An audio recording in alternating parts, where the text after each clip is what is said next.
Hey guys, tonight we step into the chaotic heart of ancient Rome.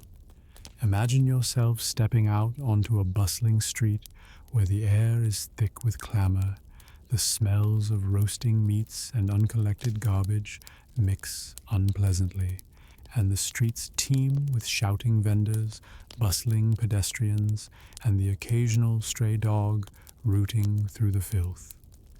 You trudge alongside chariots rattling past and dodge piles of what we would politely call organic debris. It's your average morning in the eternal city, far from the serene postcard images you might have envisioned. You probably won't survive this without developing a very good nose plug, or perhaps a blind spot for the less savory sights and sounds. So before you get comfortable, take a moment to like the video and subscribe, but only if you genuinely enjoy what I do here. And since I love checking in with you all, drop a comment telling me where you're tuning in from and what time it is locally. Now, dim the lights, maybe turn on a fan for that soft background hum, and let's ease into tonight's journey together. Stepping back nearly 2,000 years, you find yourself smack in the middle of Rome at about 100 CE, with the roar of the city flooding your senses. Imagine narrow, uneven streets lined with towering, roughly hewn apartment buildings known as insulae, looming over small shops and workshops squeezed into any available space at street level. You quickly notice there's no orderly pedestrian crossing here. People spill onto the roads, sharing space with carts, horses, and impatient officials. Historians still argue whether Rome's infamous traffic jams were a daily nightmare or just a bad day in the Forum. But one thing's clear. Walking here is less a stroll and more an adventure in dodging danger. Street vendors hawk everything from fresh fish to ragged scrolls while neighborhood criers shout news and gossip. You catch the sharp scent of fish sauce, a preferred condiment that Romans love, but it smells more like a dead animal, suiting up for a party in your nostrils. Overhead laundry flaps, drying on ropes stretched between windows. The noise is relentless. Children screaming, musicians tuning instruments, dogs barking, and the clatter of wooden wheels on cobbles. You quickly realize that silence, something modern you take for granted, is a rare and precious luxury here. A quirky detail, Romans popularized the use of deliberate noisemakers called tintinnabula, hanging from doorways to ward off evil spirits and maybe to add to the auditory chaos. Whether these jingling charms actually scared spirits away or just annoyed the neighbors is less clear, but it seems they bought into the tradition with fervor. And speaking of smells and sounds, Romans had a curious custom of carrying small jars of perfume or carrying sticks of incense to fight city odors. You feel like your personal stash of hand sanitizer wouldn't quite cut it here. Despite all this, the streets are alive with energy and opportunity. You would quickly notice the open-fronted shops called tabernae, where craftsmen display their wares and barbers multitask as dentists or gossip columnists. The markets overflow with produce, grains and spices imported from across the empire. Pepper from India, olives from Spain, and wines from Gaul. Yet, beneath this vibrance lies the ever-present struggle with sanitation. Remarkably, Romans had a complex system of aqueducts delivering fresh water, yet open sewers ran alongside streets, and cesspits often overflowed into public spaces. You might spot street cleaners, but the filth often outpaces their work. Historians still argue whether Roman urban planning was advanced ingenuity or a source of chronic urban misery. You'd also quickly notice that the city is ruled by social hierarchies manifested in dress, speech, and where you walk. For instance, the wealthy avoid common areas during peak times, instead retreating to their domus or hiring loungers fitted with cushions and slaves. Meanwhile, you trudge among the working class and plebs, inhaling the dust kicked up by livestock moving through town. If you get hungry, don't be surprised that street food options include everything from roasted dormice to bread dipped in honey or more mundane fare like olives and salted fish. Quirky enough, some Romans treated themselves to a sauce made from fermented fish, garum, that's the ancient equivalent of our ketchup, but smells as if it was brewed in a dumpster. If you ever wondered why modern Italians took some centuries to jump on that trend, well, now you have your answer. One last sensory note before we move on. Overhead, the city is crisscrossed by awnings and cloths that shield from the sun, but occasionally drip water or worse. You definitely don't want to be caught standing under a less reputable balcony when a bucket of chamber pot contents descends, a truly unpleasant rain.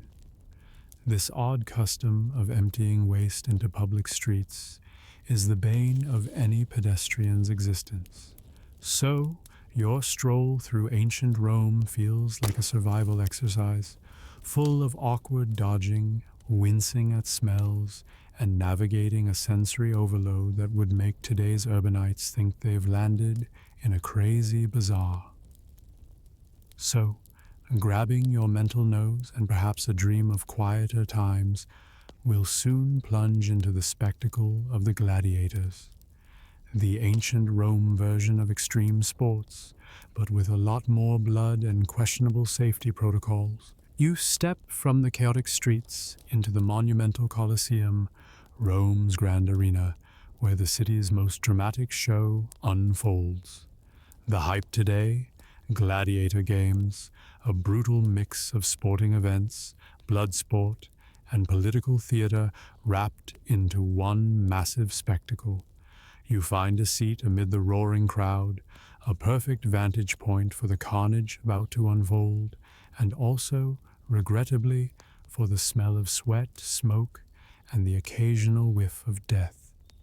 Romans took their gladiators seriously, and you'd better brace yourself. These fighters were often slaves, prisoners of war, or condemned criminals trained for fame or death.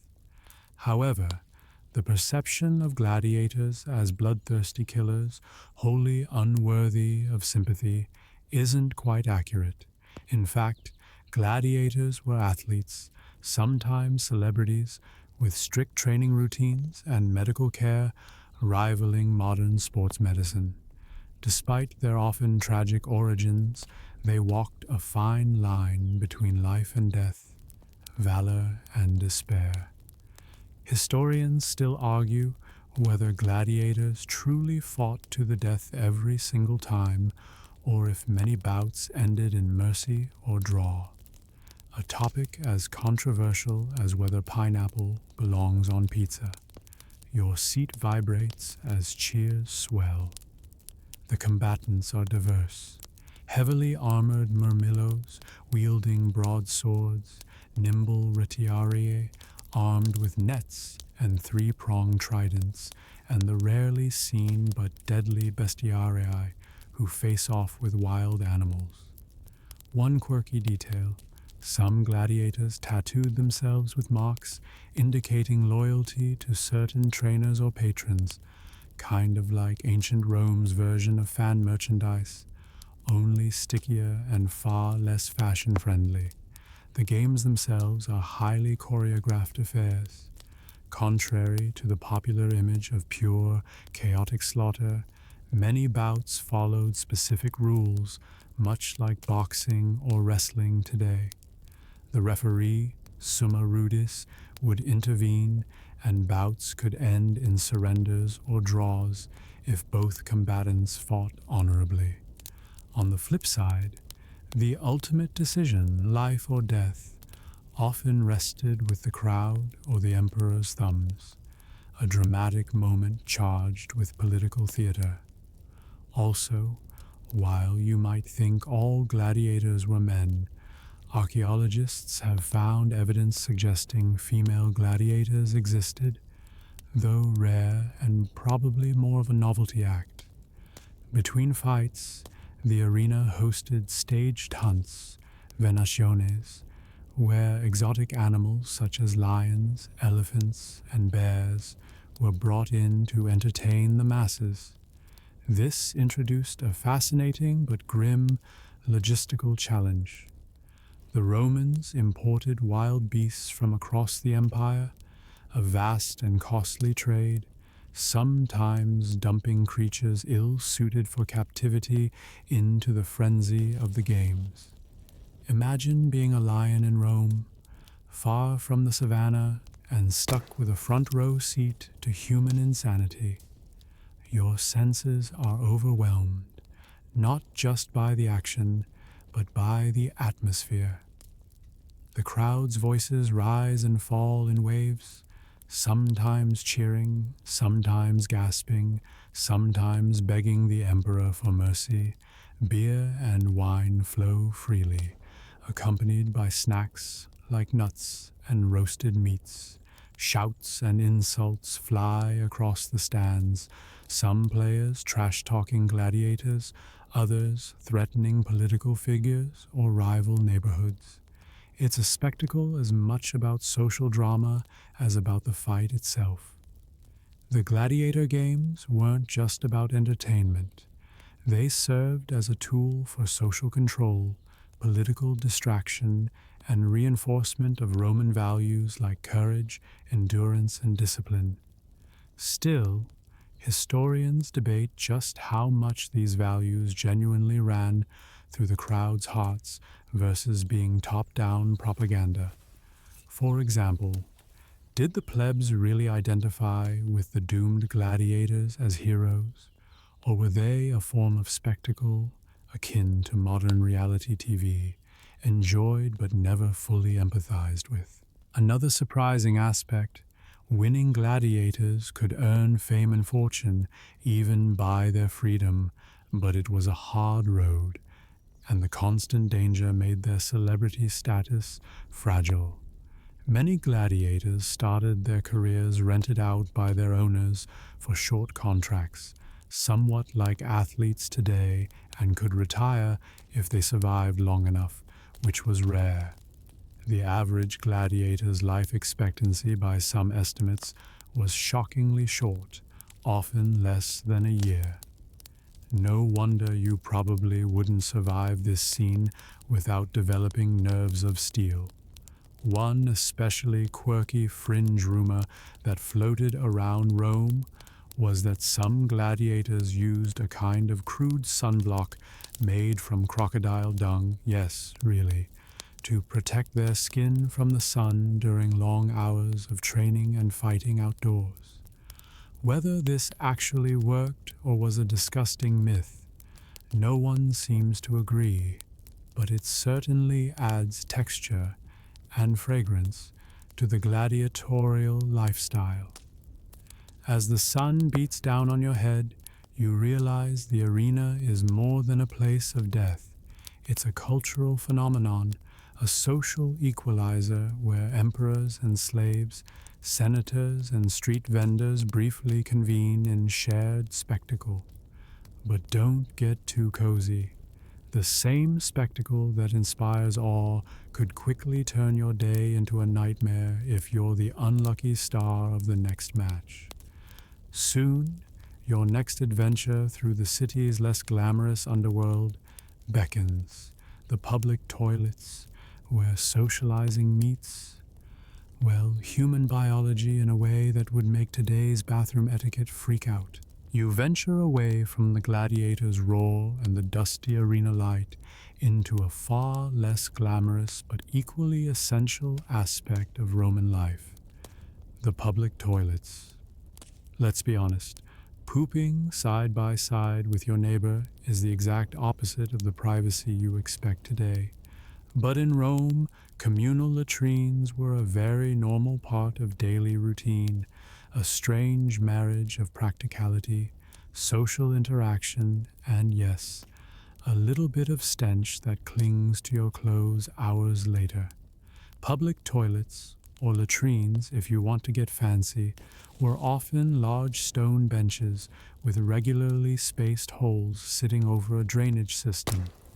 These facilities were open air or semi-covered, with rows of seats for 24 or more to do their business simultaneously. You shuffle in, pack in tightly, and take your place among the Romans. The noise is a mix of conversation, dripping water, and the occasional splash.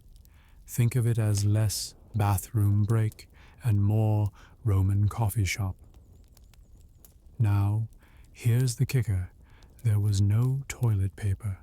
Instead, Romans used a sponge on a stick, called a tertium, shared communally and rinsed in running water or vinegar between uses.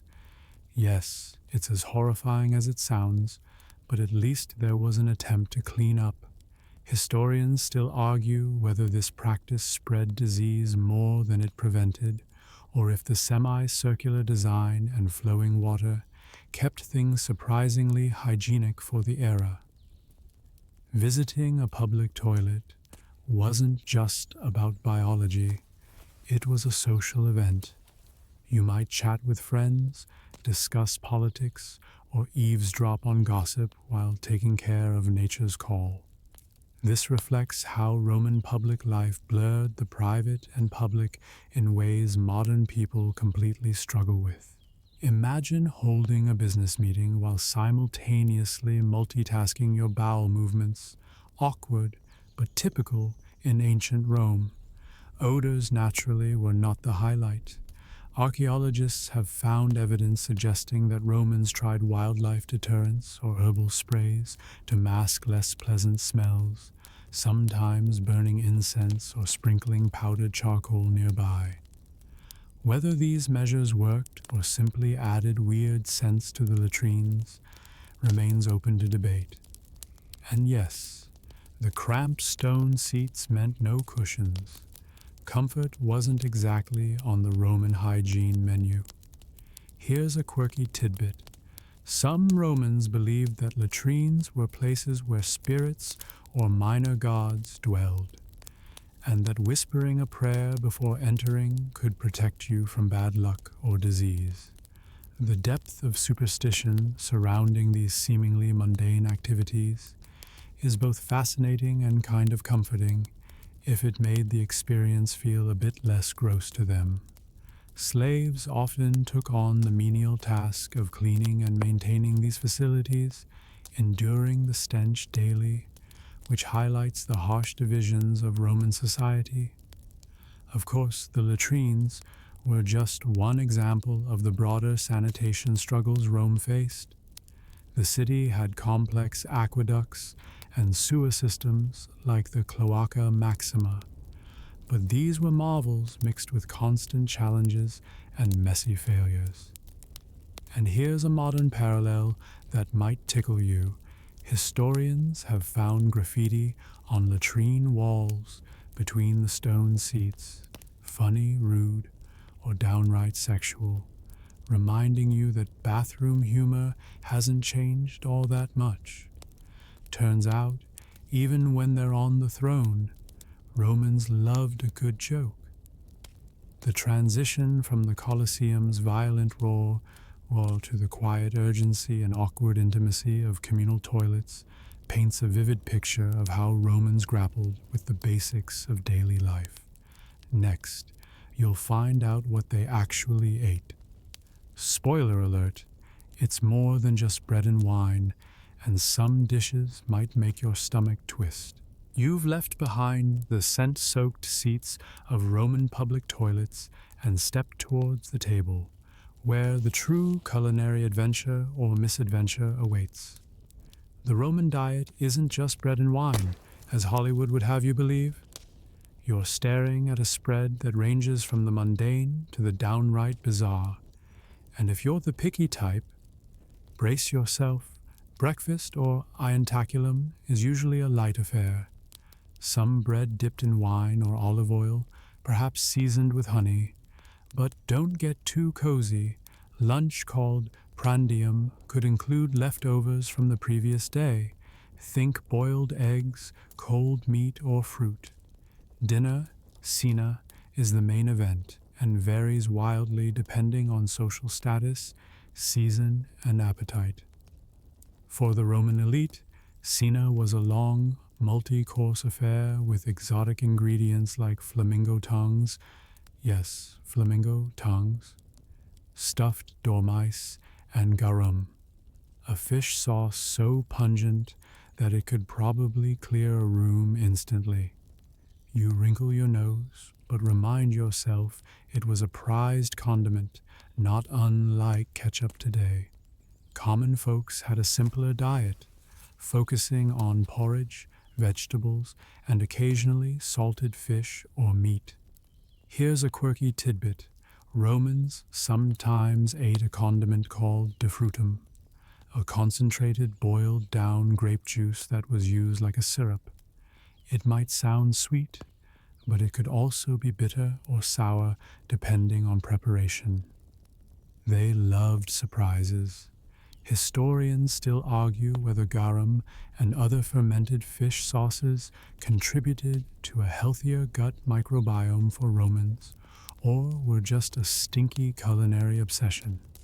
Either way, these sauces were everywhere, mixed into stews, spread on bread, and even dabbed on fruits.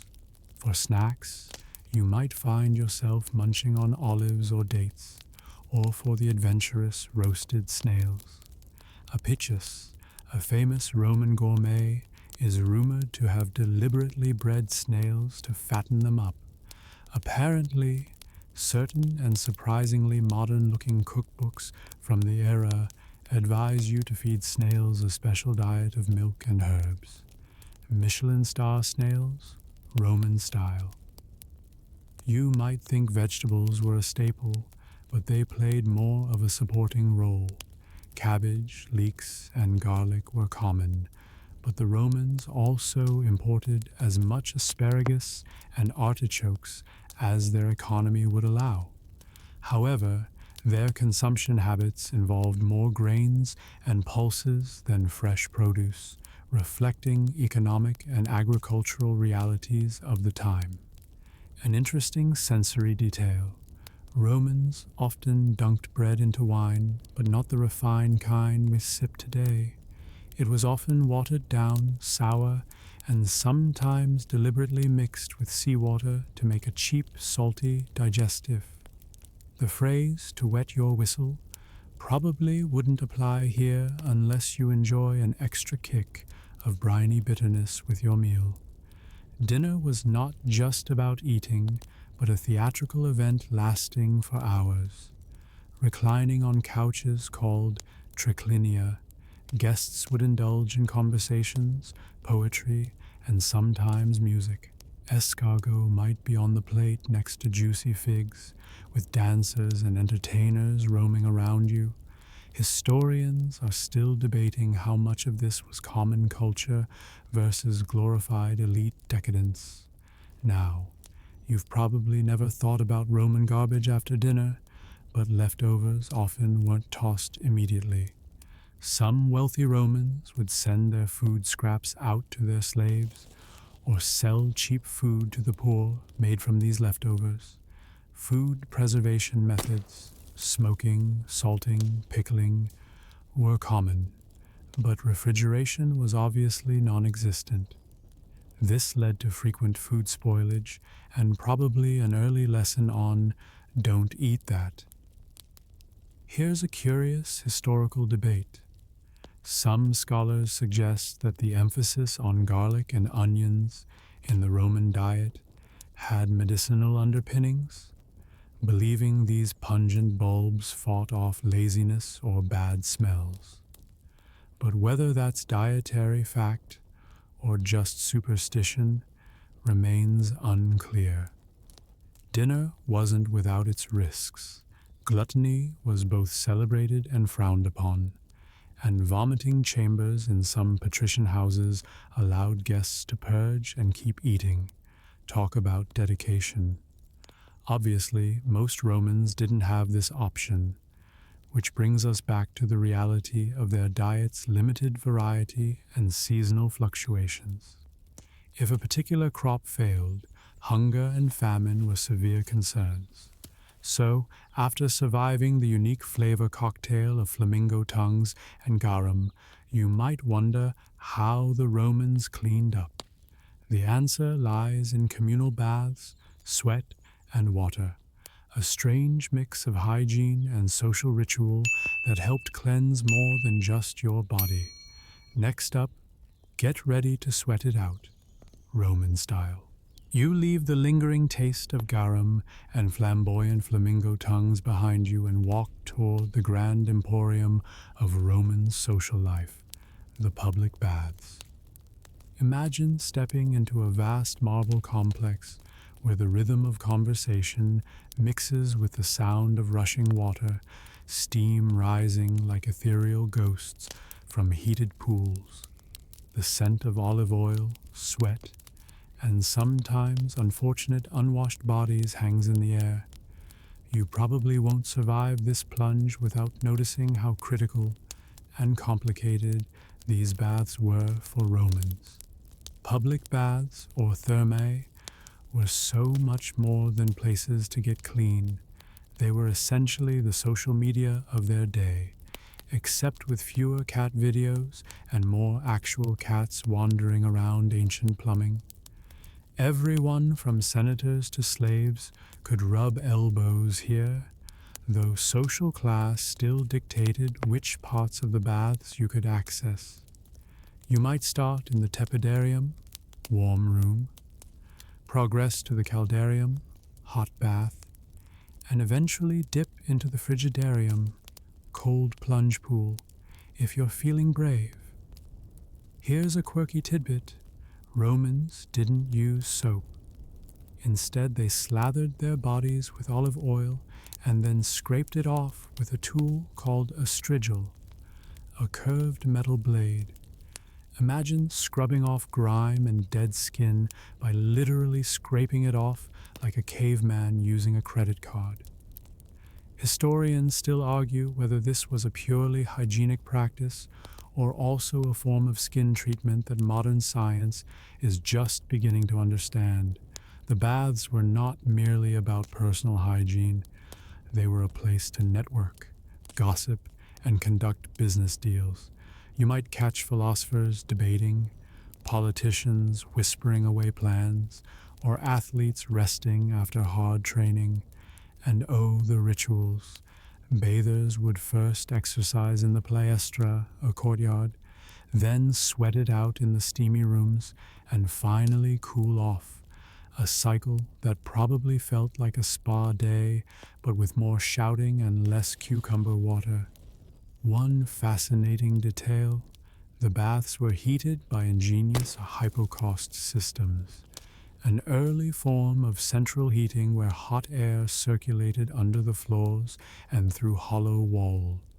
The tech was impressive for its time, but occasionally it overheated and caused fires, much to everyone's dismay. Imagine sitting on a warm marble bench and suddenly realizing the floor beneath you feels like a pizza oven. Roman bath etiquette was another adventure. You couldn't just splash around like a modern pool party. Quiet whispers were preferred over loud talking, and getting too handsy, literally, could result in fines or worse. The baths blurred gender lines in some ways, but were generally segregated by sex or scheduled for different times. Still, Rumors of secretive mixed bathing events float through history books, adding spicy mystery. Sweating was almost seen as a health ritual in itself. Therapists or slaves might also perform massages with oils and herbs after you scraped with the strigil. Some baths even employed professional hair pluckers to tidy your look, because nothing says Roman elegance like a flawless, hairless body. Historians still debate whether the hygienic benefits truly outweighed the risks. Crowded pools and limited sanitation sometimes spread diseases. But for many Romans, public baths acted as community centers, health spas, and entertainment hubs, all rolled into one. You can almost hear the chatter and laughter, feel the heat from the caldarium steam, and sense the muted political scheming unfolding beside you. No wonder these baths could keep a city energized and connected, even if the water sometimes smelled less than appealing by today's standards. Next, after you towel off, or not, you'll tuck in your toga and check out what Romans were wearing on a daily basis, which might just make you rethink your own wardrobe. From the steamy, bustling baths, you step back into the open air, tugging your damp toga or tunic around you. It's time to confront the fashion realities of ancient Rome. Because, spoiler alert, it's not all glamour and golden laurel wreaths. While you probably imagine Roman fashion as timeless and elegant, it often veers into the realm of uncomfortable, impractical, and sometimes downright awkward. First off, the toga. Oh yes, the toga. That iconic giant swath of wool that every Roman male citizen was expected to wear during formal occasions. It's essentially a massive semicircular blanket, draped and folded in complex ways.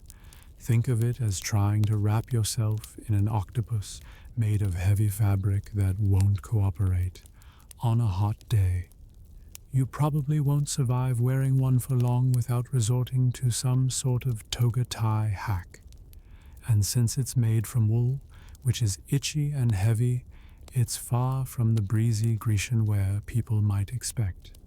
The toga was highly symbolic. Different styles and colors indicated social status, political rank, or even life events. For instance, young boys wore the toga praetexta with a purple border, marking their status as youths under the protection of Rome. Senators and magistrates had their own variations, while mourners wore dark-colored togas during funerals. Women, by contrast, rarely wore togas. Their typical attire was the stola, a long, pleated dress that could be just as tricky to manage. Here's a quirky fashion fact historians still debate. Purple dye was so expensive and labor-intensive to produce, made from sea snails, that only the elite could wear it. It was a symbol of power and wealth. So if you accidentally donned some purple thread, you might get arrested for impersonating the upper class. Fashion and social order were tightly entwined, almost like a dress code that enforced hierarchy with the strictness of a headmaster. But beyond status, the clothing was not designed for comfort or practicality. Women's stola, for example, could be heavy and layered, and leaving the house meant wrestling with multiple pins and belts. Men's tunics, the more casual day wear, were simpler but varied in length according to profession and status. Soldiers and manual laborers typically wore short tunics that allowed for mobility, while officials preferred longer, more formal garments. And speaking of mobility, the footwear situation was far from ideal. Romans loved simple leather sandals, but they offered little protection and could become slippery. Wealthier Romans might sport fancy boots, sometimes decorated with metal studs or worn for ceremonial purposes, but everyday folks mostly endured basic slip-ons you'd hesitate to wear on rocky terrain. Fashion wasn't merely about clothing, but also grooming and accessories. Hairstyles fluctuated with political tides and cultural trends, sometimes so elaborate they required at least one dedicated hairdresser. Wealthy women were known for their complicated curls and braids. Imagine spending hours trying to keep your hair intact without modern hairspray. Historic hair disasters were a thing even then. Jewelry also spoke volumes. Rings, brooches, and necklaces could reveal both social standing and personal taste. Some historians still argue about the origins and adoption speed of certain fashion trends, whether the Romans embraced local styles from conquered territories fully or just skimmed the surface. The influence from Greece, Egypt, and even the distant East introduced new fabrics, dyes, and styles that Romans tried to incorporate, sometimes resulting in fashion fusions that would look odd even on today's catwalks. Then there was the issue of climate. Rome's Mediterranean heat is no joke, yet those heavy woolen togas persisted through summer months. Unsurprisingly, you'd see plenty of sweaty, cross-armed citizens desperately fanning themselves or seeking shaded colonnades. The upper class occasionally wore lighter linen fabrics, but most had to make do with what wool they could afford. And don't overlook the practical problems. The toga was a hazard in crowds and on stairs. It could catch underfoot, leading to embarrassing falls. The millions of folds could trap dirt or invite curious children to tug at your robe, making even a simple walk a potential comedy of errors. You might chuckle or grimace at the thought of professional toga arrangers helping politicians look dignified during speeches. Kind of like modern assistants making sure influencers don't trip during live streams. But with less Instagram and more stern Roman scrutiny, fashion wasn't only about style. It was a language of power, identity, and sometimes even protest. For example, some plebeians deliberately chose plain dark tunics to distinguish themselves from the patrician elite. It was an early form of fashion statement, not unlike today's streetwear, calling out social issues. And if you think your job dressing for Zoom calls is tough, imagine trying to keep a toga in shape all day while negotiating Senate debates or attending business lunches by the Forum. All this considered, it's clear that Roman fashion was a complicated blend of symbolism, discomfort, and social messaging with more wrinkles than a well-worn toga. So next time you grumble about your tight jeans or itchy collars, remember, ancient Rome's got your back, literally, and with a whole lot more fabric. Ready to rest those tired feet? Let's uncover how Romans actually caught their zzz, because their sleep habits might just surprise you. You've just peeled off your toga, the epic battle of bumps, folds, and sweat almost won. And now you're desperate to find a place to crash.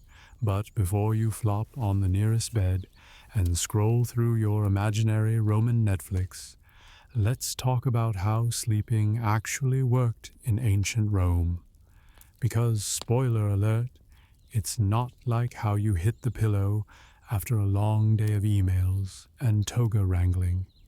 For starters, Romans didn't have beds like ours, with fluffy mattresses and memory foam. Their beds were more rudimentary, wooden frames topped with a mattress stuffed with straw, wool, or feathers, if you were lucky and wealthy enough. The poor often had hardly anything to soften the wooden frame. You'd need to be good at improvising or at least have some sturdy back muscles to survive a night's rest. Sleep in Rome was often segmented. Unlike the modern habit of sleeping straight through the night, many Romans had what scholars still debate as a biphasic sleep pattern: early to bed after the evening meal, a wakeful period in the night for reflection, prayer, or even socializing, followed by going back to sleep until dawn. This might sound cozy, like a built-in midnight snack and scroll, but it could be inconvenient, especially if your nocturnal roommate decided that's prime time for loud philosophical debates. Lighting was another challenge.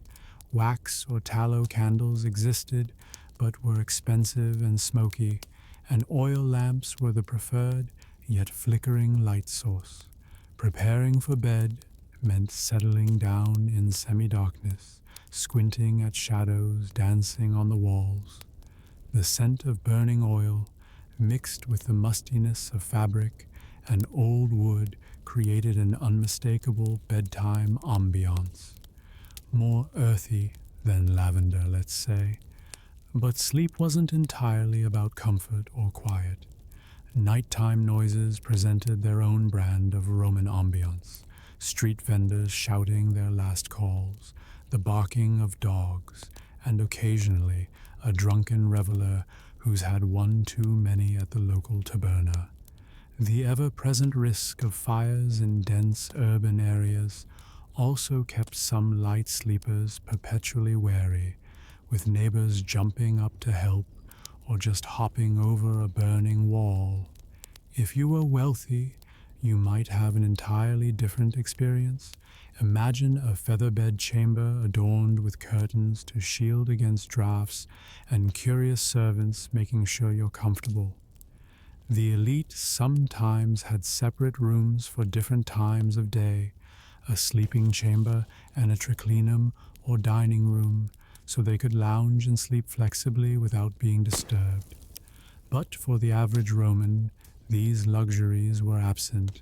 Space was tight, and often multiple family members shared a single chamber, if any, depending on the season. And speaking of sleeping arrangements, you probably won't survive sharing quarters with family and sometimes slaves, all crammed into modest rooms, often with minimal curtains or walls for privacy. Romans prized family bonds, but cramped conditions meant noses almost rubbing against one another through the night. As for what they dreamed about, scholars have uncovered Roman dream interpretations, somewhat like an ancient version of a dream app, but with gods and omens instead of trending hashtags. Dreams were taken seriously, often seen as messages from the divine or warnings. You might consult an oniromancer, a sort of dream interpreter, especially if you experienced recurring nightmares about, say, a crocodile dung sunscreen instant. No, seriously, that's a story for another time. Nighttime entertainment also featured peculiar habits. The wealthy sometimes indulged in late-night storytelling, poetry recitals, or playing dice games by oil lamps, akin to a Roman version of a cozy board game night. However, not everyone was a fan of late nights. Some Romans maintained very strict sleeping schedules, especially those in military or political roles, valuing sleep as essential to functioning during demanding days. Historians still debate how much insomnia or sleep deprivation influenced the political and social life of Rome. Some suggest restless nights may have contributed to infamous senatorial outbursts or hasty decisions during crises.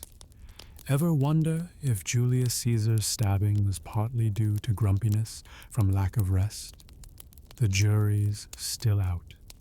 If you think you've got mad multitasking skills, imagine trying to sleep with the constant sensory bombardment, the scent of nearby cooking fires, the hum of chatter slipping through open windows, or even the distant sounds of a late-night Roman orgy somewhere down your street. Because yes, those happened. often with the inviting aromas of fermented wine wafting upwards. The Romans also had to battle pests, bedbugs, fleas, and even mice were common nighttime nuisances, making sleep a game of endurance. Pest control wasn't exactly high-tech, often relying on herbal smoke or washed linen bed sheets when available, none of which guaranteed peace. Maybe you think your sleep troubles are bad? The Romans had other coping methods. For example, some took herbal potions, valerian root or poppy-based concoctions, intended to ease the mind and send eyes drifting closed, though side effects ranged wildly. This practice brings modern users back to the ever-present debate. Did ancient Roman sleep remedies really work? Or were they more placebo than pharmaceutical? Scholars still delve into these ancient prescriptions for clues. As dawn approached, your sleep cycle would be interrupted by the rising sun and the swarm of street noises signaling a new day. Romans rose early, whether out of habit or because the daylight hours were too precious to waste.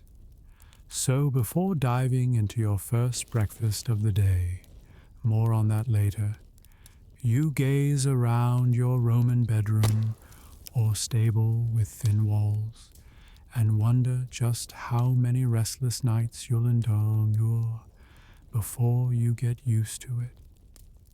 Probably less than the toga-wearing politicians who had to show up looking dignified after a night full of odd dreams and noisy neighbors. From the quirks of segmented sleep to battling insects in wooden beds, Roman rest isn't quite the luxury getaway you might have imagined. But it sets the stage for a day full of social hustle, political maneuvering, and, well, more dodging of toga mishaps. Next up, let's explore Roman religion, a world where gods, ghosts, and superstitions ruled daily life, and dreams might just determine your fate. You've shuffled out of your worn bedspread, ears still buzzing from the midnight street brawls, and now it's time to tiptoe into the labyrinthine world of Roman religion, a spirited mix of gods, ghosts, and a sprinkle of superstitions that govern basically everything you did, or else you might as well have invited disaster. Imagine waking up every day knowing that your breakfast, your walk to the forum, and even your bathroom breaks could offend a capricious deity, and you probably won't survive this journey without at least a jittery glance over your shoulder. Roman religion was polytheistic, meaning you had a whole heavenly caste to please, each with distinct powers and quirks. You might think Jupiter, the king of gods, got all the respect, and he did. But he wasn't the only star player. Plenty of lesser-known deities lurked in every corner, from the Lars and Penates, household spirits protecting your home, to the Janus god of doorways and transitions. This complex pantheon meant prayers and offerings were as common as a Roman's midday gossip, and missing one could be as disastrous as showing up at a party with spinach in your teeth. Perhaps the biggest surprise? Roman religion was highly practical, less about blind faith and more about transaction-like rituals. You sacrificed animals or food, performed precise ceremonies, or consulted augurs who read the future in bird flights or animal entrails. The idea: keep the gods happy and your crops would grow, your battles would be victorious, and the streets wouldn't literally burst into flames. Historians still argue whether Romans truly believed these rituals worked or just followed them as a cultural tradition that kept social order. But religion wasn't just solemn. There were plenty of colorful festivals and wild rituals. The infamous Saturnalia, held every December, turned society upside down. Slaves dined with their masters, gifts were exchanged, and the usual rules loosened. Picture a month-long street party with masked revelers. You probably won't survive the combination of wine, chaos, and toga parties without at least one epic hangover. One fascinating tidbit is the Romans' obsession with superstition and omens. Did a raven croak? Bad luck. A sneeze? Someone's gossiping about you. Sneak a glance at your sneeze's timing, because whether a sneeze was considered a blessing or a curse depended on the exact second. Even watching chickens eat could decide if a military campaign would proceed. Don't laugh, that's called auspice. Maybe this is why so many Roman generals looked a little twitchy before battles. Then there were ghosts, spirits of the dead who might stick around for various reasons: unfinished business, improper burial, or just a grudge against you for stealing their sunshine. Ghost stories filled Roman nights, blending with religious awe and fear. Fun fact, you might have encountered wandering lemures, spirits who required special rituals during the festival of Lemuralia to send them on their spooky way, or else you'd risk restless nights or missing shoes. In terms of temples and shrines, the city was dotted with places devoted to specific gods, but even small households boasted their own altars for daily prayers. Here's a quirky ritual. Before eating, Roman families sprinkled a pinch of food on the hearth as an offering to the Lars, a humble guarantee of good fortune. Not exactly your average blessing, but effective enough to keep traditions alive. The Romans also absorbed deities from conquered peoples, blending Greek gods with their own in a process called syncretism. So, your Venus wasn't far from the Greek Aphrodite, and the war god Mars shared many traits with the Greek Ares, but with a Roman get-things-done twist. Scholars still debate how much the Romans' faith shifted as their empire expanded. Was it genuine spiritual openness, or a political strategy to unify diverse peoples? Religion wasn't just faith. It was politics, identity, and survival all rolled into one. The pontiffs, or priests, wielded immense power by controlling rituals, calendars, and public ceremonies. Missing a festival or botching a prayer could spark rumors or even political consequences, because, believe it or not, religion and government were entwined more tightly than your average Roman braid. Speaking of government, the emperor eventually became a central religious figure himself. The practice of emperor worship, especially under Augustus, blurred the lines between political loyalty and religious devotion. If you hesitated to honor your emperor as a god, you might face suspicion, or worse. This makes you wonder, was Roman religion a genuine spiritual system, or a tool for imperial control? Historians still argue. Finally, religion pervaded death and burial customs with deeply layered rituals meant to secure peaceful afterlives. Romans believed proper funerals and tombs kept spirits calm and your descendants blessed. Fail here, and the restless dead could turn into troublesome specters. Grave goods, processions, and mourners' wails. Nothing was left to chance. You'd find yourself meticulously preparing for your inevitable exit just as carefully as your grandest feasts. So think about it. Every action, from sneezing to sitting, operated under a cloud of divine consequences, omens, and ghostly watchers. A bizarre mix of superstition and state religion, genuinely believed or cynically performed, shaped Rome's daily rhythm. That's a lot of pressure on one's conscience. Next up, prepare to march alongside some of the toughest but most miserable folks alive. Roman soldiers enduring brutal routines while dreaming about the softest featherbeds you can't have. You've traded in your toga for a helmet, gritting your teeth as you prepare to take on the life of a Roman soldier, probably the toughest job you'd hate. Imagine waking at dawn to the intense clatter of armor and shouted orders, the chill of the damp mornings biting through your skin, while your fellow soldiers grumble and stumble around, wondering how today might be just a little less miserable than yesterday. If you thought being a tourist in Rome was hectic, brace yourself. The military life was relentless, and you probably won't survive a week without longing for your old, less stabby existence. Your day begins with strenuous drills. The Roman army was famous for discipline and organization.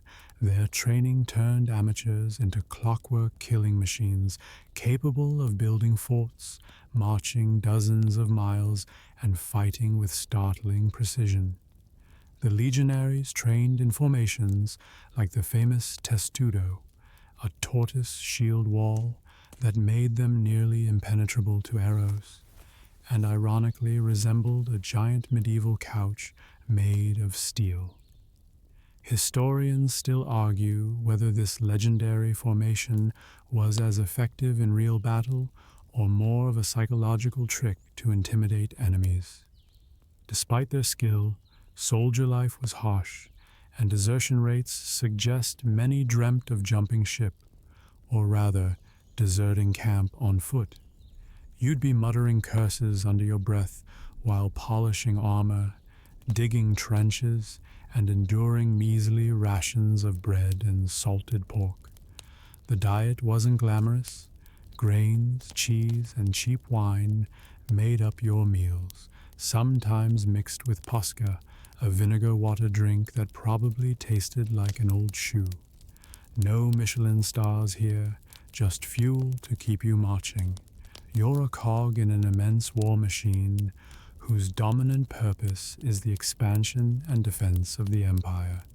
Each soldier might cover upwards of 20 miles a day, lugging around a 60-pound pack of gear, shields, swords, helmets, tools, and enduring punishing heat or cold in different provinces. Did you bring sunscreen? No. But rumor has it some legionaries use crocodile dung as a crude sunblock. Archaeologists still debate whether that's a fact or just a nasty rumor, but either way, you probably won't survive the Roman sun without some unexpected tricks.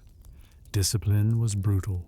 Punishments for minor infractions could be public beatings, or worse, decimation, where literally every 10th man in a failing unit was executed. This mind-bogglingly harsh punishment was designed to enforce order, but also show how much Roman commanders could care about their troops. Then again, maybe they cared too much, because you'd definitely rather be shot at by enemies than stabbed in the back or the front by your own officers. Interestingly, soldiers weren't just fighters. They doubled as builders, engineers, and road makers. Roman roads, the marvels enabling the empire's swift control, were literally hammered together by your worn-out hands.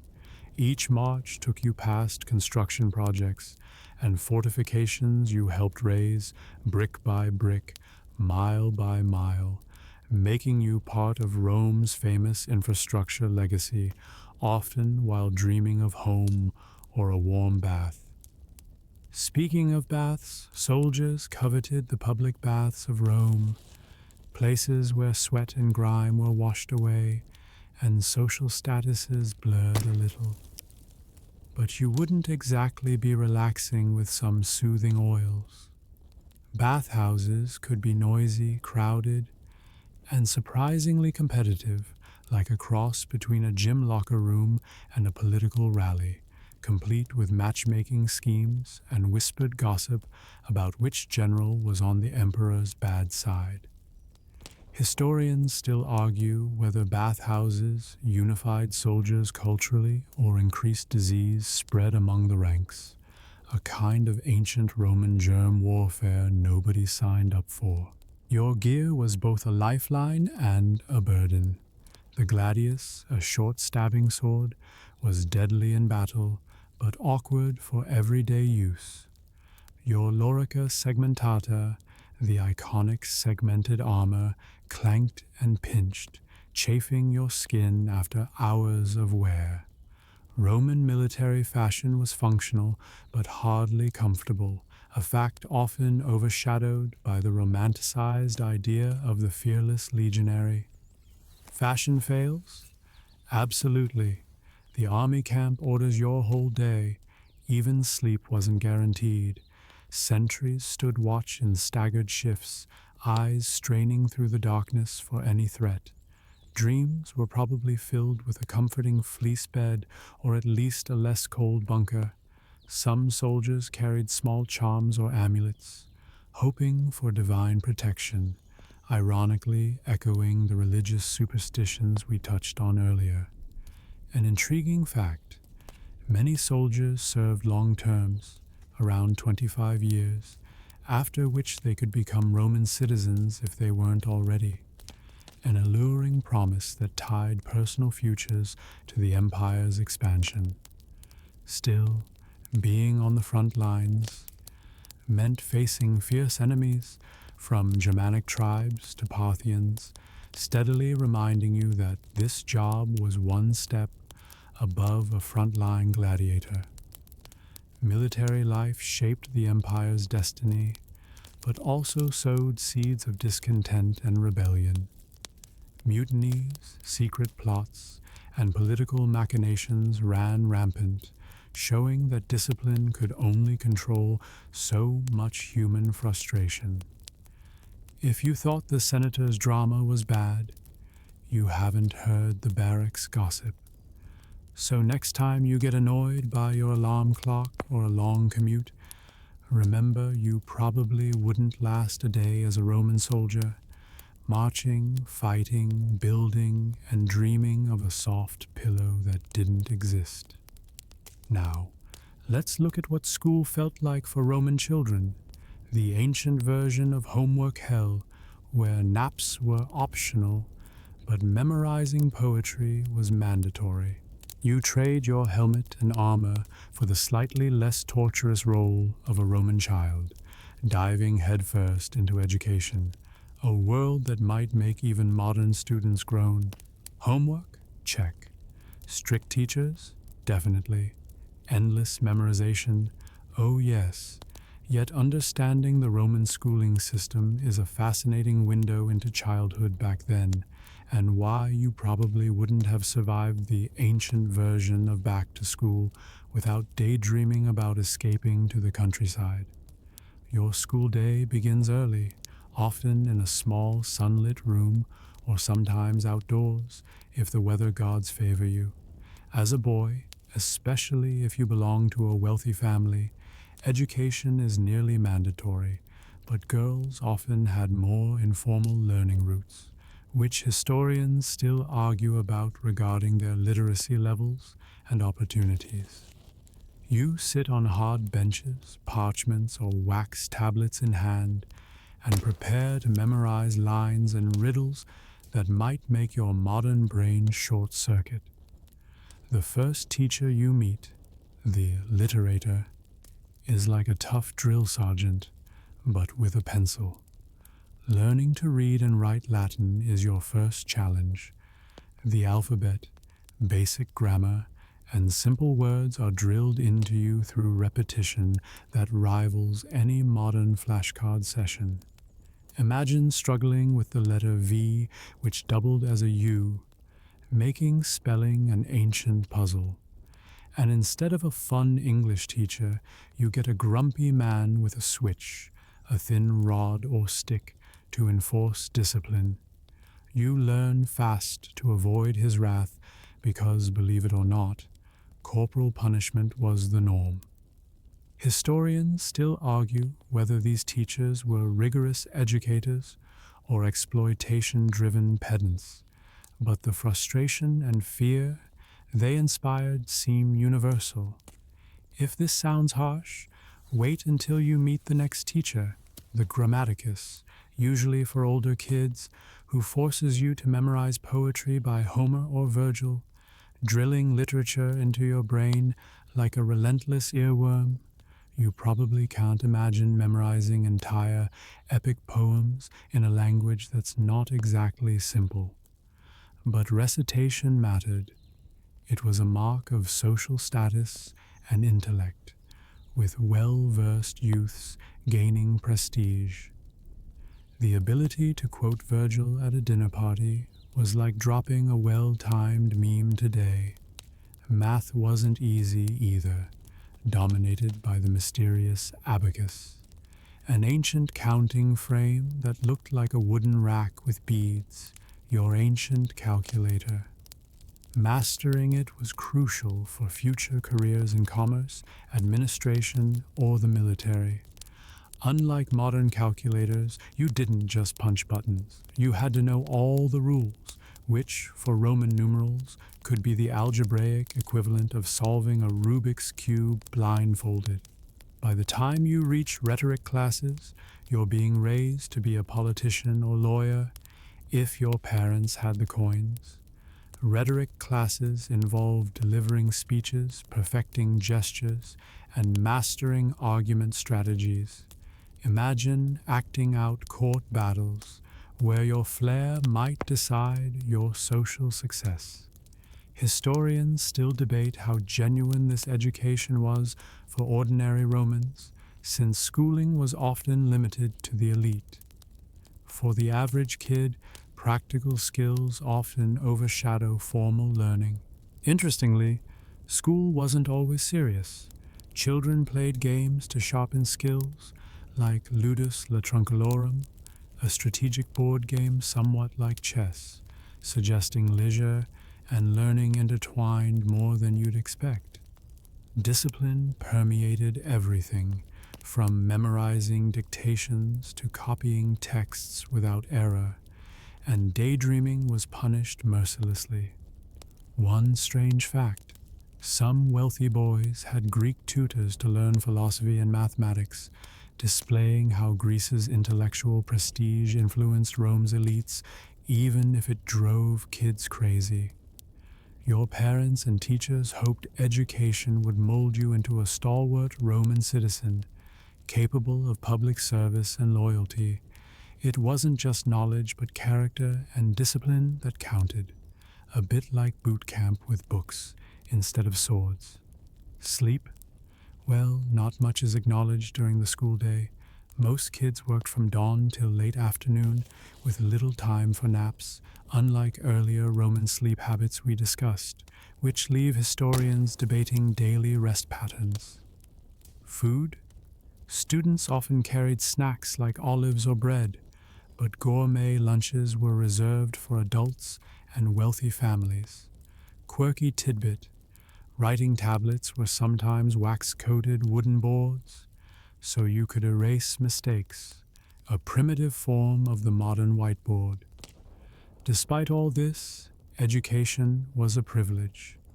The majority of Roman children, especially slaves and lower-class kids, received little or nothing, heading early to work in markets, farms, or workshops. Their education was more about survival than poetry. In sum, Roman schooling may have felt like an ancient torture chamber of drills, strict discipline and memorization where creativity bowed to order. You'd probably be begging for recess or a social media break. Next, we'll peek behind the chain curtains to explore the layered world of Roman slaves and freedmen, people whose stories complicate what freedom really meant in the empire. Slavery in ancient Rome was not just a grim backdrop. It was the very fabric woven deeply into everyday life, like the threads in your tunic, binding society together while scratching uncomfortably against your skin. Now, if you think modern slavery and Roman slavery are the same, think again. The Romans had an entirely different, sometimes baffling approach to bondage and freedom, making this a chapter full of contradictions that historians still debate fiercely. Picture yourself in Rome's bustling streets with a mix of slaves and freedmen around you. A slave might be carrying water, cooking dinner, cleaning a bathhouse, or tutoring your little brother in Latin.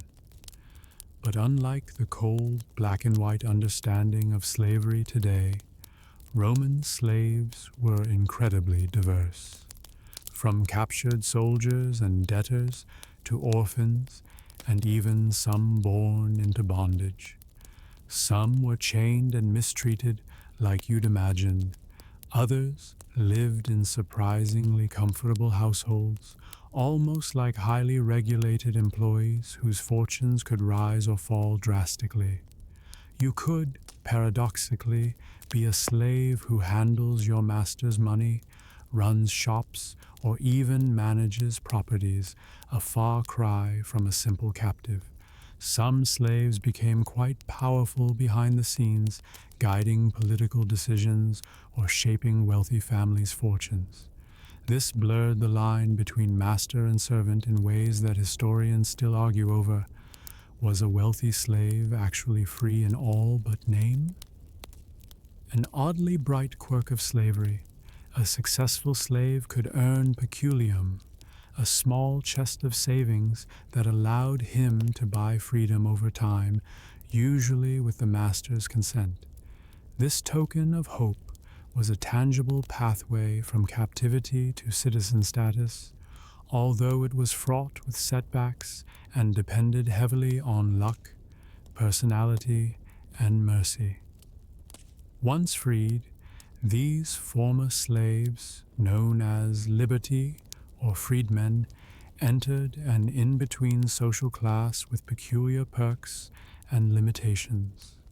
You were a free Roman citizen, but your former master remained your patron, expecting loyalty and sometimes ongoing service.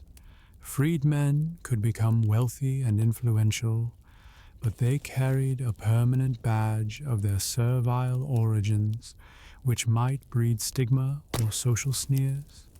Yet, many thrived, becoming businessmen, artists, or even political influencers, showing how complex and dynamic social ascensions could be in Roman society.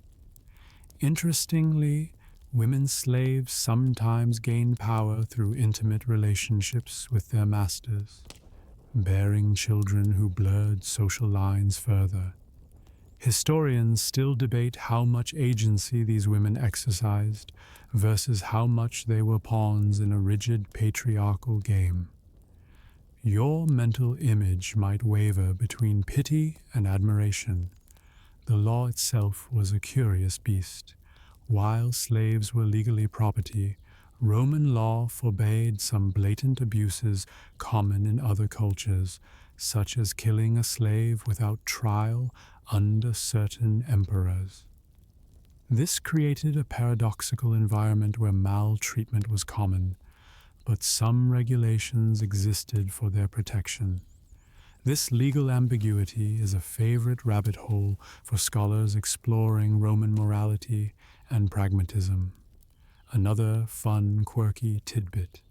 Some slaves were highly educated, especially Greek ones, and acted as secretaries, teachers, or artists, a brain trust behind many Roman achievements that history rarely credits openly. On a more human note, slaves often formed close-knit communities where shared language, rituals, and bonds softened harsh realities. Festivals like Saturnalia temporarily flipped social roles, where slaves enjoyed minor freedoms and jokingly bossed their masters, hinting at underlying tensions and societal neuroses about authority. Living as a slave or freedman wasn't just about survival, but a continuous negotiation of identity, loyalty, and ambition. A tightrope walk requiring resilience and cunning. You'd have to internalize that luck was as critical as strength or smarts to find even a sliver of autonomy. Now, imagine if you swapped roles with a Roman freedman, trying to navigate a world where your past kept tripping you up even as you chased new dreams. That's the captivating gray area where personal stories blend with broader societal shifts, sometimes hopeful, often heart-wrenching.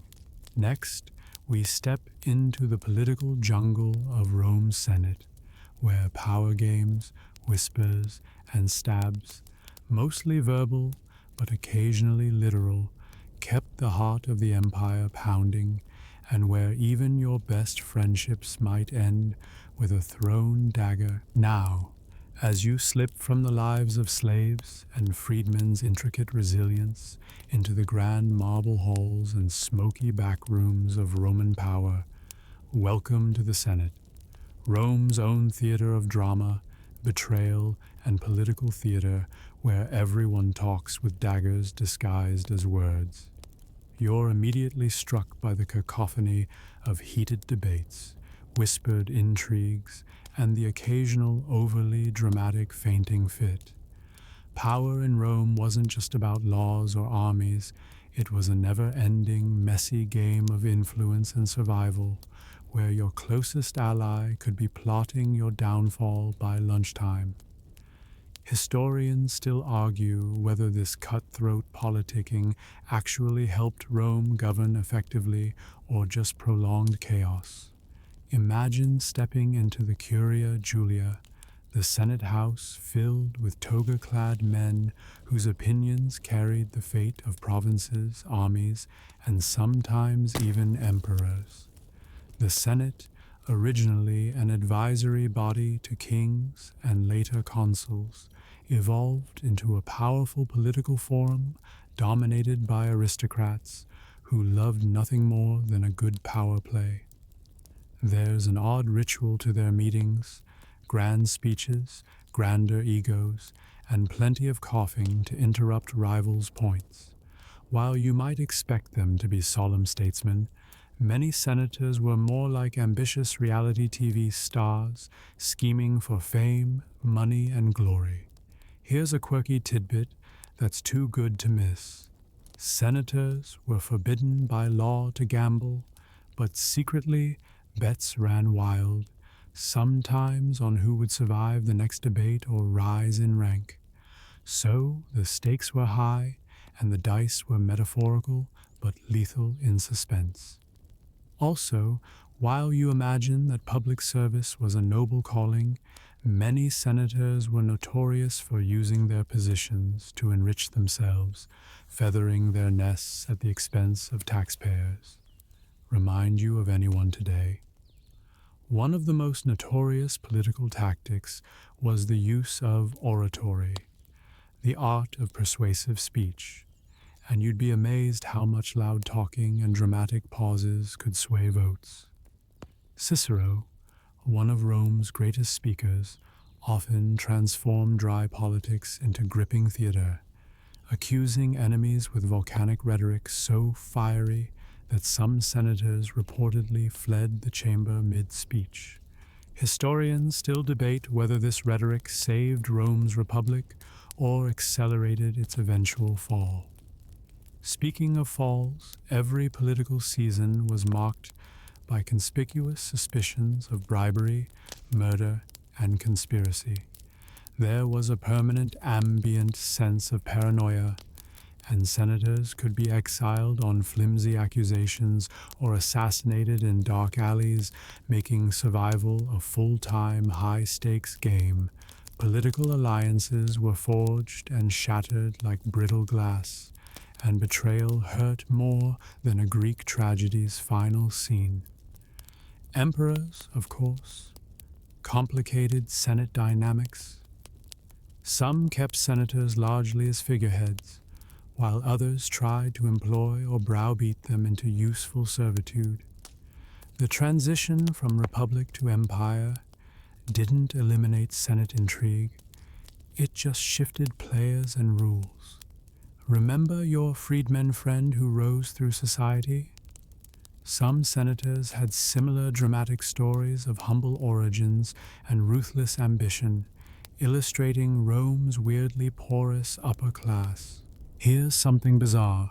Senators had a strict dress code requiring a purple stripe on their togas, but allegedly the dye was so expensive that some counterfeiters emerged, risking harsh punishment for flaunting fake status.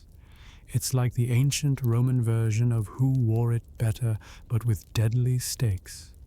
Historians still argue about how rigid these social markers were in daily political life. Behind public speeches, gossip was king. The Acta Diurna, a sort of ancient gossip bulletin, kept citizens updated. No Twitter then, but the effect was similar. Senators who fell out of favor found their reputations shredded before physical punishment could even begin. Political careers were often decided not just by competence, but by who could craft the best narrative. In one of history's odder moments, Julius Caesar once remarked that the Senate was a den of vipers, which led to an infamous stabbing episode that showed just how literal some grudges could become. This event pulses through the Senate's history, a cautionary tale of ambition, jealousy, and the limits of political diplomacy, like a workplace HR horror story, but with actual swords. Politics in Rome was also a family affair. Dynasties used Senate seats as inheritance, grooming sons and cousins to continue power struggles across generations. This made the Senate a living soap opera, filled with intense rivalries and alliances that could make or break the empire. You realize that just like modern political families, Roman senators were experts at mixing personal grudges with public policy. And if you think the drama was confined to men, think again. While not senators themselves, influential women like Livia Drusilla, wife of Augustus, wielded behind-the-scenes power through whisper campaigns and court machinations, often shaping senatorial decisions without ever standing on the podium. Historians still argue about the extent and impact of these shadow empresses. So, you're left in this chaotic swirl of speeches, whispers, secret meetings, and public accusations. The Senate wasn't just where laws were made, it was where Rome's destiny was debated amidst layers of human ambition, varm, and opportunism that often felt less like governance and more like a game of survival where only the cunning thrived. Next, we'll stumble into the physical world of Rome itself, its streets, buildings, and ongoing construction madness that made everyday life simultaneously impressive and precarious. So hold tight. Those tangled urban planning nightmares are coming up. As you step away from the Senate's endless verbal duels and enter the physical heart of ancient Rome, you're immediately hit by a swirl of sights, sounds, and hazards that make modern city living look like a stroll in a sanitized park. Rome's architecture and urban planning were as grand as they were maddening, a sprawling jumble of stone, wood, and human chaos that bespeaks both human ingenuity and utter disregard for personal space or safety. Your modern mind is probably screaming building codes, please. But in ancient Rome, those were more of a suggestion with the weight of a feather. The city was a heck of a construction site, constantly expanding with ambitious temples, aqueducts, and monumental public buildings punctuating a patchwork of narrow, crowded streets.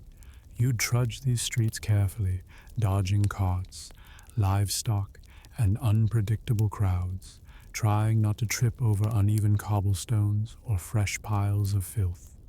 Throughout Rome, erosion, fires, and limited engineering knowledge meant that building collapses were a sadly frequent occurrence, with multi-story insulae, apartment buildings, sometimes crumbling in dramatic fashion.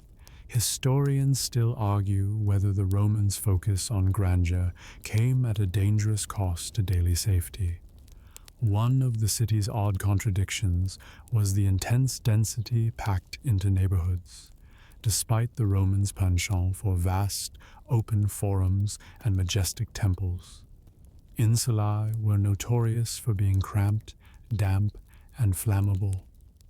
Imagine living several floors up with a makeshift wooden balcony that could very well collapse if a neighbor sneezed too hard.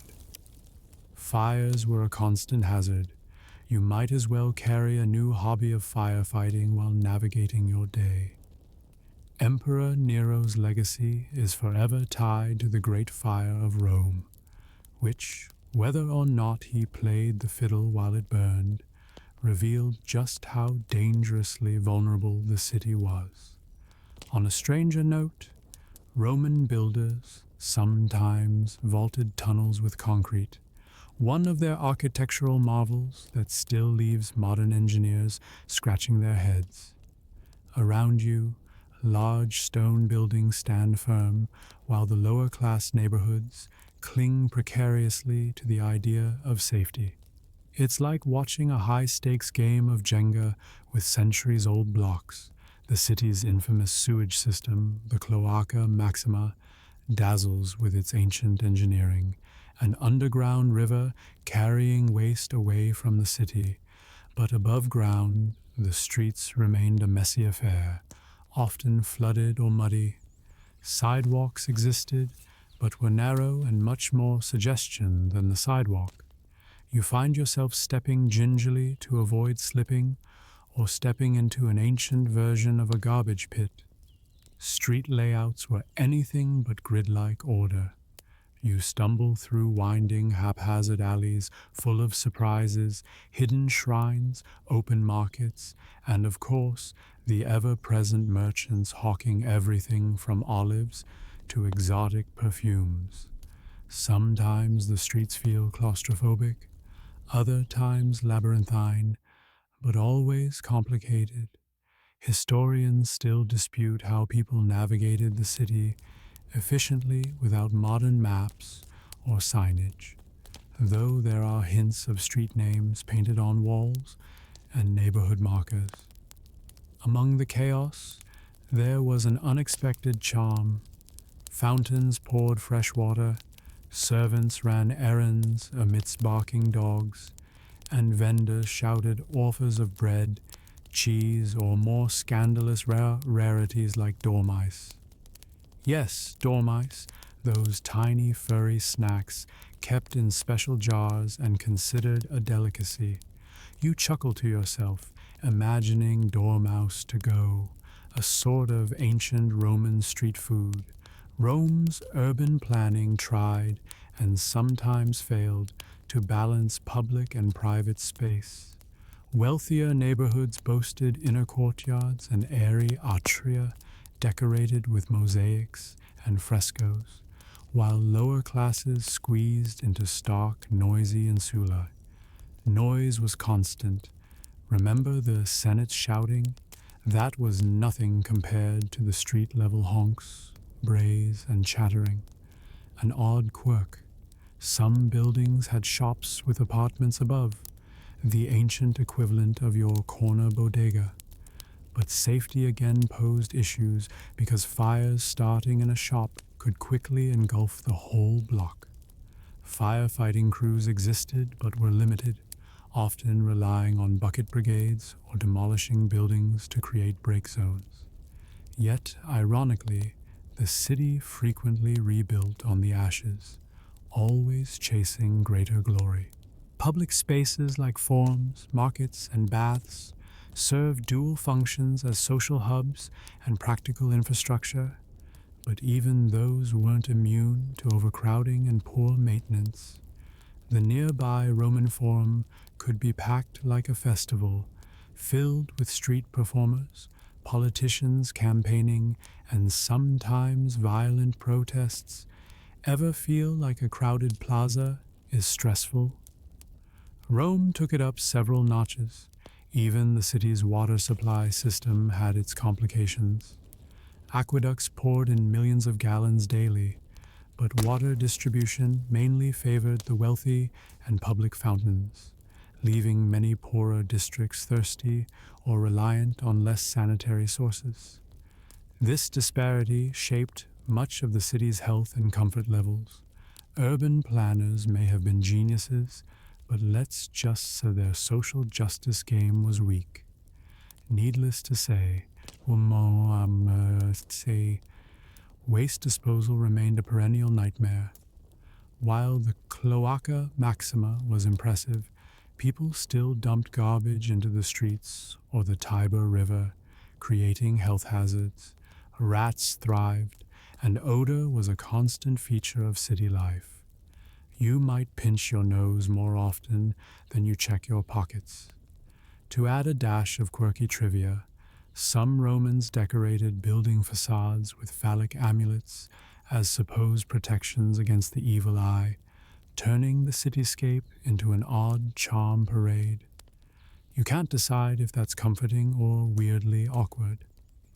Historians still argue how effectively Rome's urban planning kept up with its massive population growth, and whether this architectural chaos contributed to the city's eventual decline or was simply the price of ambition. Seeing Rome today, with its grand ruins and narrow alleys, you realize the city was a living organism, chaotic yet resilient. Walking through this tangle of stones, smells, and sounds, you grasp how Roman daily life was shaped by the very bones of the city, the imperfect buildings, the crowded streets, and the constant dance of creation and destruction. Next time you complain about your noisy neighbor or dodgy elevator, remember this place and be grateful. Now, let's shift from city chaos to a lighter side of entertainment, one that kept Romans laughing, thinking, and aching to beat their opponents.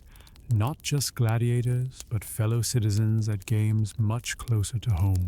As you saunter away from the dust-filled streets, smoky ovens, and the ever-shifting chaos of Rome's urban landscape, a curious calm settles over the evening buzz of entertainment. You might think gladiator bloodbaths were the peak of Roman leisure, but the city lived just as much for its more subtle and sometimes downright quirky pastimes. The Romans knew well that a sword fight on a cliff top might highlight the day, but a rousing game or a clever play could brighten a night. So, here we go, diving into the lesser-known corridors of Roman fun and games.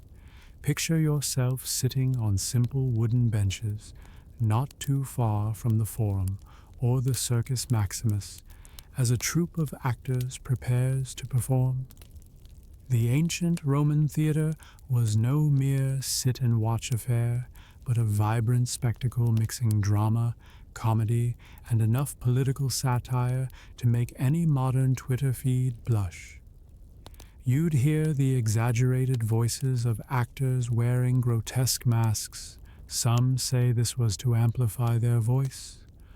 Others argue it was more a theatrical fashion statement than a practical necessity. The plays often drew from Greek traditions, but with a Roman twist, sometimes poking fun at politicians or gods. The atmosphere could turn both raucous and reflective, and historians still argue whether these performances united diverse social classes or reinforced divisions. Imagine a night out that combines Shakespearean drama with late-night stand-up gigs and occasional jeering at the front row heckler.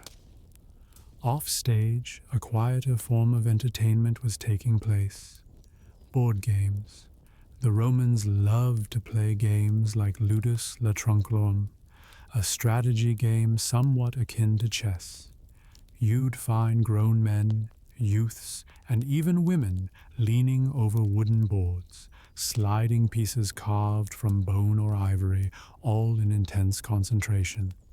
Rumor has it that some gladiators kept their strategic minds sharp with these games, while at least one emperor was reportedly fixated on board games to the point of neglecting state affairs. Talk about a historic procrastination technique.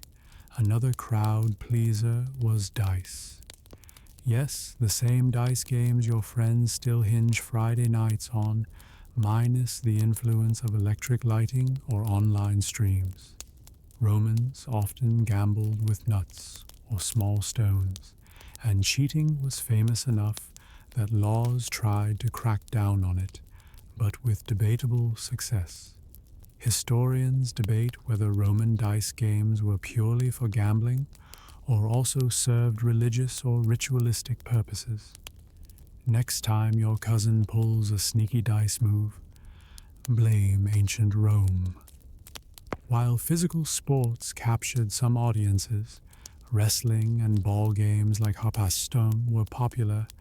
The real festive days belonged to public readings, poetry slams, and music gatherings. Wealthy Romans often hosted private salons where poets and philosophers sparred verbally. These weren't always accessible to the common folk, but street poets, meanwhile, recited bawdy verses in the marketplaces, making knowledge and jokes a form of social lubricant. Speaking of music, you'll hear the haunting sound of lyres, flutes, and percussion instruments. Ancient Romans believed music could soothe souls, influence moods, and even affect political fortunes. Some elite patrons sponsored musical performances to boost their social standing, creating early versions of celebrity culture. Enjoying a live concert without Wi-Fi or overpriced drinks, a solid trade-off in your book. Here's a fun twist. Romans often held competitive poetry contests and theatrical festivals where participants sometimes suffered brutal critiques from the audience. Think of it as the original roast, but with togas and fewer fire jokes. Audience feedback could make or break careers, and historians still argue how much free speech these performances truly allowed under Rome's often volatile political climate. But not everything was highbrow. You'd also find street performers doing acrobatics, juggling, or wild animal acts, filling public spaces with spectacle and noise. Some quirkier amusement included children playing knucklebones, small bones tossed and caught with dexterity, an ancient equivalent of marbles, but with a creepy skeletal vibe. Imagine winning the knucklebone tournament and becoming the neighborhood champ. That surely beats answering emails. Speaking of children, Roman leisure leapt beyond just physical play into educational games. These helped youngsters memorize Latin poetry or practice rhetoric. Education and fun often blurred, which is why some say Roman kids had no real off time. But hey, knowledge and amusement together? That's a combo you might secretly envy. Because the Romans loved the thrill of competition, crowd watching at the forums or baths often included impromptu contests or demonstrations of skill, from storytelling and improvisation to feats of strength. Think of it as a cross between a street fair and a talent show that never quits. One surprisingly popular form was betting on various outcomes, not just sports, but political sightings or even gossip. You could wager on whether a senator would be caught in a scandal or if an actor would trip on stage. The The city ran on anticipation, rumors, and playful bets as much as on law and order. On a stranger note, some Romans enjoyed mime performances, non-verbal skits, sometimes filled with bawdy or absurd humor. These were wildly popular, especially among lower classes, yet not always appreciated by elites. The debate among historians about whether mime was a form of subversive social commentary or just slapstick remains lively. Throughout it all, the communal spirit of entertainment was palpable, as laughter, cheers, and groans mingled with the city's natural din. Come to think of it, if Rome was this lively by night, you wonder how anyone actually got a good night's sleep. But I guess that's why the next section's about how Romans managed their sleep rituals in a city that never quite settled down. So treasure this glimpse of Roman leisure, a place where high art meets street chaos. Every game risked debts and friendships, and entertainment was as much about social survival as it was joy. Your modern Netflix binge hasn't got nothing on this ancient vibe. You're now standing on the edge of the vast panorama of ancient Rome's daily life.